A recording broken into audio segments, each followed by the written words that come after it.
હવે વાત કરીએ મસાલાની તો મહેસાણામાં મસાલા પાકોના ઉત્પાદનમાં ઘટાડાનો અંદાજ લગાવવામાં આવ્યો। દાંતીવાડા યુનિવર્સિટીના સર્વેમાં ચોંકાવનારા આંકડા સામે આવ્યા। ગયા વર્ષ કરતા તમામ મસાલા પાકોમાં ઘટાડો। FISS એન્યુઅલ મીટિંગમાં મસાલા ઉત્પાદન ઘટાડાના આંકડા સામે આવ્યા। જીરું ઉત્પાદન 93 લાખ બોરી રહેશે, 5% ઓછું।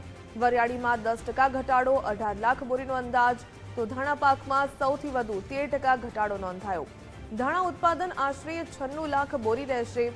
મેથી ઉત્પાદન 15 લાખ બોરી એટલે કે 11% ઓછું રહેશે। FISS ક્રોપ મીટમાં 10 રાજ્યોના ડેલિગેટ્સ પણ હાજર રહ્યા।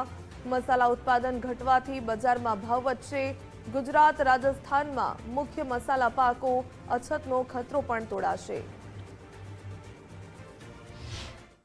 અમારું મેઇન સેશન હતા અમારા નવા સ્ટાર્ટઅપ્સને એન્કરેજ કરવાના અને નવી ટેકનોલોજીથી લોકોને વાકેફ કરવાના।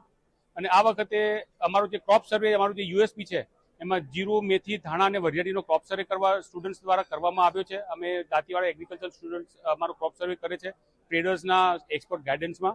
આ વખતે અમારો જીરાનો જે ક્રોપ સર્વે હતો એ ગઈ સાલ કરતાં 5% ઓછો આવ્યો છે અને વરિયાળીનો બી લગભગ 10% ઓછો આવ્યો છે।